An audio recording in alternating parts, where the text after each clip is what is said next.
ഇത് വിജയ സാധ്യത മുന്നിൽ കണ്ടുകൊണ്ട് തന്നെ സ്ഥാനാർത്ഥികളൊക്കെ ഏകദേശം പ്രഖ്യാപിച്ച് ഒരു പ്രചാരണം നടത്താൻ ഒരുങ്ങുകയാണ് UDF. 92 മണ്ഡലങ്ങളിൽ ഏകദേശം സ്ഥാനാർത്ഥി നിർണയമൊക്കെ ആയിട്ടുണ്ട്. മാത്രമല്ല സിനിമാ മേഖലയിൽ നിന്ന് ഇപ്പോൾ രമേഷ് പിഷാരടിയെ പോലുള്ള സെലിബ്രിറ്റികളും IM വിജയനെ പോലുള്ള സെലിബ്രിറ്റികളും ഒക്കെ രംഗത്തിറങ്ങുന്നു എന്നുള്ള വാർത്തകളൊക്കെയാണ് വരുന്നത്. ഉറച്ച ആത്മവിശ്വാസവും UDFനും ഉണ്ട്, അതായത് ഞങ്ങൾ ഇത്തവണ ജയിക്കും എന്നുള്ളത്. അപ്പം ഇത്തരം നീക്കങ്ങളിലേക്ക് UDF പോകുമ്പോൾ ഒരുപക്ഷെ വിജയ സാധ്യത തീർത്ത് ഉറപ്പിക്കാൻ സാധിക്കും. ഇത് എങ്ങനെയാണ് ജനങ്ങൾ നോക്കിക്കാണുന്നത്? ഇതിനെ UDFന്റെ വിജയം അത് സുനിശ്ചിതമാണ് എന്ന് ഏറെക്കുറെ UDF ക്യാമ്പും കേരളത്തിലെ വലിയൊരു വിഭാഗം ജനങ്ങളും തീരുമാനിച്ചിട്ടുണ്ട്, അല്ലെങ്കിൽ അത് ഉറപ്പിച്ചിട്ടുണ്ട്. അതിനുള്ള പ്രധാനപ്പെട്ട ചൂണ്ടുപലകയായിരുന്നു തദ്ദേശ ഭരണ തെരഞ്ഞെടുപ്പ്. സാധാരണഗതിയിൽ കേരളത്തിൽ എത്രയൊക്കെ രാഷ്ട്രീയ സാഹചര്യങ്ങൾ മാറി മറിഞ്ഞാലും CPMന് തദ്ദേശ ഭരണ തെരഞ്ഞെടുപ്പിൽ ഒരു മൃഗീയമായ മേൽക്കൈ ഉണ്ടാവാറുണ്ട്. അത് CPMന്റെ ഒരു കേഡർ സംവിധാനത്തിൽ ബന്ധപ്പെട്ട് കിടക്കുന്നതാണ്. അതായത് CPMന്റെ ഒരു കേഡർ സംവിധാനം, സംഘടനാ സംവിധാനം എന്ന് പറയുന്നത് അങ്ങ് ഏറ്റവും താഴെ വരെ വ്യാപിച്ച് കിടക്കുന്ന ഒന്നാണ്. അപ്പോൾ ഏറ്റവും ചെറിയ ഒരു മേഖലയിൽ പോലും ഒരു 10 പേരെ കൂട്ടി വരുമെന്ന് പറഞ്ഞാൽ CPMന് എളുപ്പത്തിൽ കഴിയും. അങ്ങനെ ഒരു സംഘടനാ സംവിധാനം പിന്നെയുള്ളത് RSSനാണ്.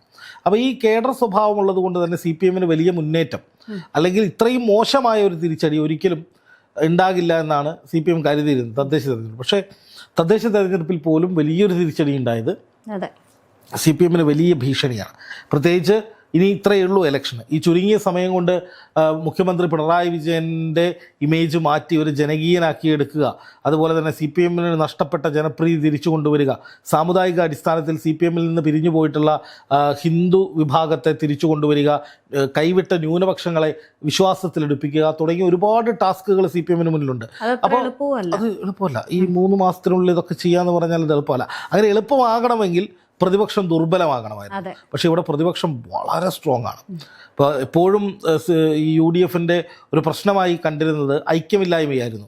അതായത് ഇപ്പം ഒരു നേതാവ് ഒരു വഴിക്ക്, മറ്റൊരു നേതാവ് മറ്റൊരു വഴിക്ക്, ഒരു A group, I group, AI group, S group, ഇങ്ങനെ കുറേ ഗ്രൂപ്പിസമായിരുന്നു കോൺഗ്രസിൻ്റെ എപ്പോഴുമുള്ള ഒരു പ്രശ്നം. എന്ന് മാത്രമല്ല, ഒരു നേതാവ് വളരരുതെന്ന് വിചാരിച്ച് അയാളെ ചവിട്ടി താഴ്ത്താൻ ശ്രമിക്കുന്ന മറ്റൊരു നേതാവ്, മറ്റൊരു ഗ്രൂപ്പ്, ഇങ്ങനെയുള്ള കുതികാൽ വെട്ടിന് പേര് കേട്ട പ്രസ്ഥാനമായിരുന്നു കോൺഗ്രസ്. പക്ഷേ ഇപ്പോൾ കോൺഗ്രസിന് ഏറെക്കുറെ കാര്യം മനസ്സിലായിട്ടുണ്ട്. ഇനിയും ഇങ്ങനെ തമ്മിലടിയും തൊഴുത്തിൽ കുത്തുമായി നടന്നാൽ അതിന് ഏറ്റവും വലിയ ഗുണഫലം അനുഭവിക്കാൻ പോകുന്നത് CPM ആയിരിക്കും. തുടർഭരണം കിട്ടും. അതുമാത്രമല്ല, അങ്ങനെ ഒരു തുടർഭരണം കിട്ടിയാൽ പിന്നെ കോൺഗ്രസ് കേരളത്തിൽ നാമാവശേഷമായി പോകും, ഛിന്ന ഭിന്നമായി പോകും. കാരണം വിഴുങ്ങാൻ തക്കം പാർത്ത് BJP ഇരിപ്പുണ്ട്. ഇപ്പം തന്നെ കോൺഗ്രസിൻ്റെ പല നേതാക്കളെ, CPMൻ്റെ പല നേതാക്കളെ, സാബു M ജേക്കബിനെ പോലുള്ള വ്യവസായികളെയൊക്കെ BJP NDA പാളയത്തിലേക്ക് കൊണ്ടുപോയിക്കൊണ്ടിരിക്കുകയാണ്. പല പ്രമുഖരായിട്ടുള്ള കോൺഗ്രസ് നേതാക്കളും CPM നേതാക്കളും ഒക്കെ ഇനിയും BJPയിലേക്ക് പോയേക്കും. അതുകൊണ്ട് വലിയ ഗുണമൊന്നും BJPക്ക് കേരളത്തിൽ ഉണ്ടാവില്ല. പക്ഷേ CPMനും കോൺഗ്രസിനും അത് ഉണ്ടാക്കുന്ന ഒരു നഷ്ടം, അല്ലെങ്കിൽ ഒരു ഇമേജ് നഷ്ടം കൂടുതലാണ്. കാരണം കേരളത്തിൽ ഒന്നുമല്ലാത്ത BJPയിലേക്ക് കേരളത്തിൽ നിന്നൊരു ഒഴുക്കുണ്ടാകുന്നു. ഒഴുക്കെന്ന് പറയാനൊന്നുമില്ല, പക്ഷെ അങ്ങനൊരു ഇമേജ് സൃഷ്ടിച്ചെടുക്കാൻ BJP ശ്രമിക്കും. അപ്പോൾ സ്വാഭാവികമായിട്ടും ഇതൊരു നിലനിൽപ്പിൻ്റെ പ്രശ്നമാണ്. ഇപ്പോൾ ഈ തെരഞ്ഞെടുപ്പിന് മുമ്പ് ഈ കോൺഗ്രസിൽ നിന്ന് കുറച്ച് പ്രമുഖരെയൊക്കെ കൊണ്ടുവന്ന് BJP സെറ്റായി നിൽക്കുകയാണ്. കോൺഗ്രസ്സുകാർക്ക് എപ്പോൾ വേണമെങ്കിലും വരാമെന്നുള്ള ഒരു വാതിൽ തുറന്നിട്ടുണ്ട്. ഈ നിയമസഭാ തെരഞ്ഞെടുപ്പിൽ UDFന് വിജയത്തിന് പകരം പരാജയമാണെങ്കിൽ ആ വാതിലിലൂടെ ഇടിയായിരിക്കും BJPയിലേക്ക് പോകാൻ. കാരണം CPMലേക്ക് പോയിട്ട് വലിയ കാര്യമില്ല.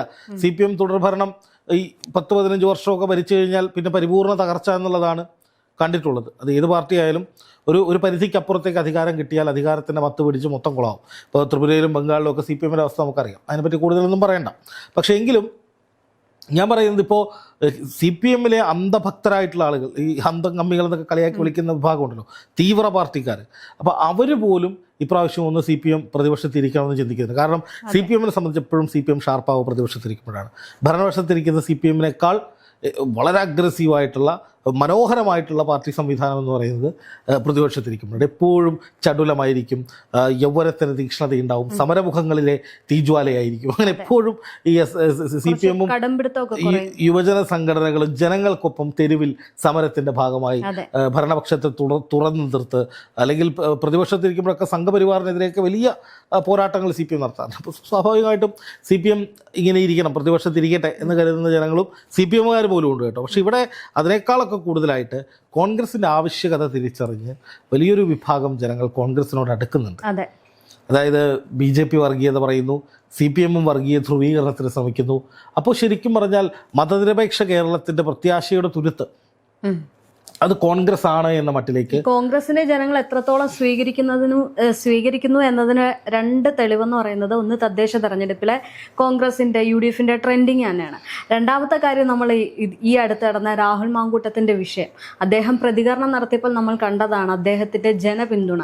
അപ്പൊ ഏതൊക്കെ തരത്തിൽ CPM ഇവരെ തളർത്താൻ നോക്കിയാൽ അല്ലെങ്കിൽ UDF പരാജയപ്പെടുത്താൻ നോക്കിയാലും അത്തരം കാര്യങ്ങളൊന്നും നടക്കില്ല എന്നുള്ളൊരു ഇതിന് തെളിവാണ് ഈ UDF അല്ലെങ്കിൽ UDF ജനങ്ങളോടുള്ള ഒരു സ്നേഹവും അതേപോലെ തന്നെ തിരിച്ച് ജനങ്ങൾക്ക് UDF ഒരു സ്നേഹം എന്ന് പറയുന്നത്. ഇതിൽ രാഹുൽ മാങ്കൂട്ടത്തിൽ വിഷയത്തിൽ ശരിക്കും പറഞ്ഞാൽ UDF കോൺഗ്രസിനോടുമുള്ള ഒരു സ്നേഹത്തെക്കാൾ കൂടുതൽ വ്യക്തി അധിഷ്ഠിതമായിട്ടുള്ള ഒരു സ്നേഹമാണ്.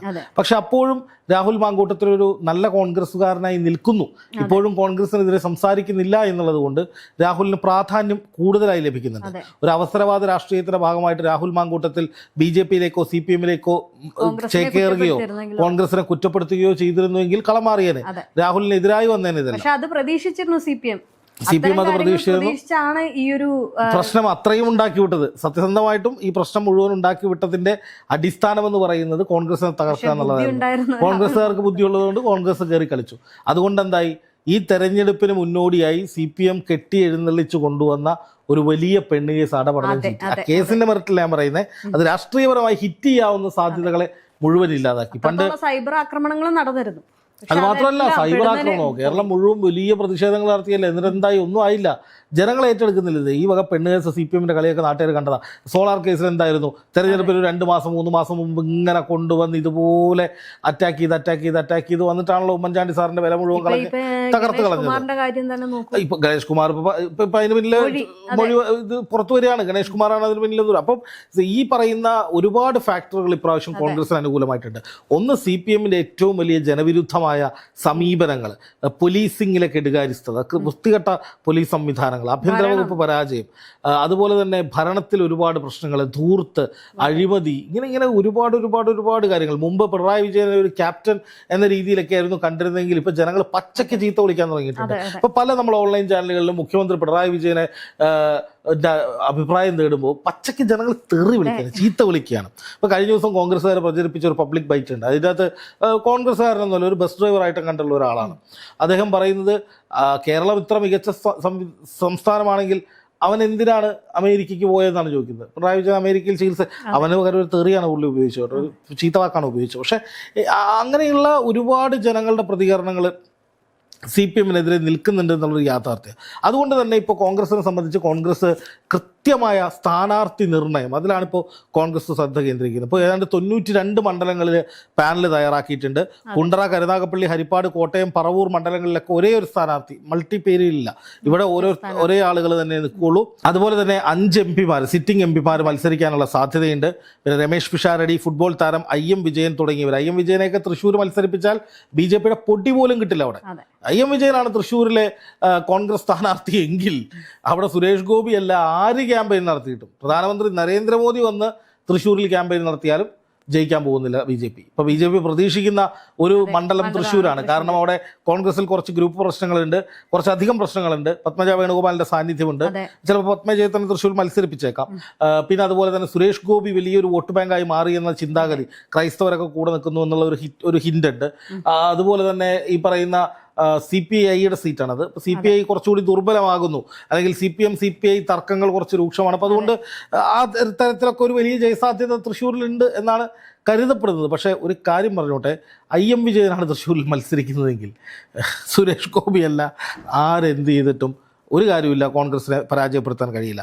പിന്നെ അതുപോലെ തന്നെ ഇപ്പോൾ പരിഗണനയിലുള്ള കുറച്ച് ലിസ്റ്റുകൾ എന്ന് പറഞ്ഞാൽ TN പ്രതാപൻ മണലൂർ മത്സരിക്കും. അതുപോലെ തന്നെ കൈപ്പമംഗലം, കൊടുങ്ങല്ലൂർ, വൈപ്പിൻ മണ്ഡലങ്ങളിൽ സ്ഥാനാർത്ഥിയായി എന്ന് പറയുന്നു. അനിൽ അക്കരയുടെ പേര് എവിടെയുമില്ല, അദ്ദേഹം ഇപ്പോൾ പഞ്ചായത്ത് മെമ്പറാണ്. അതുപോലെ തന്നെ സന്ദീപ് വാര്യർ ഷൊർണൂർ, ഒറ്റപ്പാലം, പാലക്കാട്, ആറന്മുള തുടങ്ങിയ മണ്ഡലങ്ങളിൽ അദ്ദേഹത്തിൻ്റെ പേര് പരിഗണിക്കുന്നുണ്ട് എന്ന് പറയുന്നു.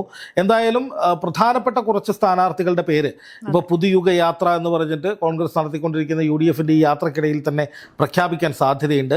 എന്തായാലും 22 MLA-മാരാണ് കോൺഗ്രസിനുള്ളത്. അതിൽ 18 MLA-മാരും വീണ്ടും മത്സരിക്കാനുള്ള സാധ്യതയുമുണ്ട്. സിറ്റിംഗ് MLA-മാർ അതാത് മണ്ഡലങ്ങളിൽ മത്സരിക്കട്ടെ. ഇപ്പോൾ മത്സരിക്കുന്ന അല്ലെങ്കിൽ ഇപ്പോൾ നിലനിൽക്കുന്ന MLA-മാർ നല്ലവരാണ്, അവർക്ക് മണ്ഡലത്തിൽ ജനപ്രീതിയുണ്ട്, അതുകൊണ്ട് അവർ തന്നെ തുടരട്ടെ എന്ന നിലയിലാണ് ഇപ്പോൾ കോൺഗ്രസിൻ്റെ ഒരു തീരുമാനം വന്നിരിക്കുന്നത്. എന്തായാലും കാലേ കൂട്ടി സ്ഥാനാർത്ഥികളെ പ്രഖ്യാപിക്കുകയും നേരത്തെ തന്നെ സ്ഥാനാർത്ഥികളുമായിട്ട് പ്രചാരണ രംഗത്തേക്ക് ഇറങ്ങുകയൊക്കെ ചെയ്യുന്നത് UDFന് മൊത്തത്തിൽ നല്ലതായിരിക്കും. കേരളത്തിൽ ആദ്യമായിട്ട് സ്ഥാനാർത്ഥിയെ പ്രഖ്യാപിച്ചത് UDF ആണ്. PV അൻവർ ബേപ്പൂരിൽ അദ്ദേഹം പ്രചാരണം തുടങ്ങിക്കഴിഞ്ഞു. അപ്പോൾ അത്രയും നേരത്തെ സ്ഥാനാർത്ഥികളെ പ്രഖ്യാപിച്ച് അത്രയും നേരത്തെ പ്രചാരണത്തിലേക്ക് ഇറങ്ങുന്നതൊക്കെ സൂചിപ്പിക്കുന്നത് UDFന്റെ വലിയ ജയപ്രതീക്ഷ തന്നെയാണ്. അവരെന്തായാലും സർവേ ഒന്നും നടത്താതെയല്ലോ ഇതിൽ ഇറങ്ങിത്തിരിക്കുന്നത്. അവരും പ്രാദേശിക അടിസ്ഥാനത്തിൽ സർവേകൾ നടത്തും. ഓരോ മേഖലയിലും മണ്ഡലം തിരിച്ച്, വാർഡ് തിരിച്ച്, ബൂത്ത് തിരിച്ച് അവരുടെ കണക്കുകൾ നോക്കും. തദ്ദേശ ഭരണ തെരഞ്ഞെടുപ്പിൽ കിട്ടിയ വോട്ടുമായിട്ട് തട്ടിച്ചു നോക്കും.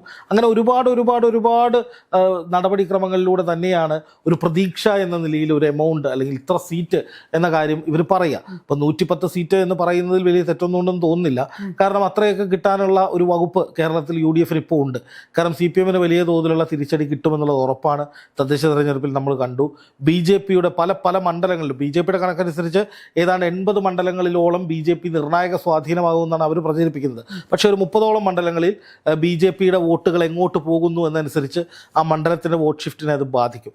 ചില മണ്ഡലങ്ങളിൽ, 10-ൽ താഴെ മണ്ഡലങ്ങളിൽ വിധി നിർണ്ണയിക്കുന്നത് BJP കൊണ്ടുപോകുന്ന വോട്ടുകളുടെ അടിസ്ഥാനത്തിലായിരിക്കും. ഒരു നെക്ക് ടു നെക്ക് ഫൈറ്റ്, ഒരു ത്രികോണ മത്സരം എന്നൊക്കെ പറയുന്ന സജീവമായി നിൽക്കുന്ന മണ്ഡലം. പക്ഷെ കോൺഗ്രസിന് അതിനൊക്കെ എന്തൊക്കെ സംഭവിച്ചാലും ജനങ്ങൾക്കൊരു ഭരണമാറ്റം വേണം. ആ ഭരണമാറ്റത്തിന് വേണ്ടി ജനങ്ങൾ എന്തും ചെയ്യാൻ തയ്യാറാണ്. അവരെ സംബന്ധിച്ച് ചെയ്യാനുള്ളത് തീർച്ചയായിട്ടും ഉണ്ടാവും തന്നെ ഞാൻ കരുതുന്നത്. കാരണം ഇങ്ങനെയൊരു CPM-ന്റെ അവസ്ഥ അല്ലെങ്കിൽ ഇങ്ങനൊരു സർക്കാർ ഇനി വേണ്ട, ഇത് മതി, നമുക്ക് ഒരു തവണ പ്രതിപക്ഷത്തിൽ തിരിച്ചു വരാം എന്ന നിലയിൽ ചിന്തിക്കുന്ന ആളുകളുണ്ട്. അപ്പോൾ അതുകൊണ്ട് തന്നെ ഈ ഒരു തെരഞ്ഞെടുപ്പിൽ കൃത്യമായിട്ട് കോൺഗ്രസിനൊരു വലിയ മുന്നേറ്റം ഉണ്ടാവും. അതുകൊണ്ട് തന്നെയാണ് കോൺഗ്രസ് ഈ സ്ഥാനാർത്ഥി നിർണ്ണയമൊക്കെ നേരത്തെ ആക്കി, ഇത്രയും സ്ഥാനാർത്ഥികളെയൊക്കെ റെഡിയാക്കി നിർത്തി നേരത്തെ തന്നെ പ്രചാരണത്തിലേക്ക് ഇറങ്ങാനായിട്ട് ശ്രമിക്കുന്നത്.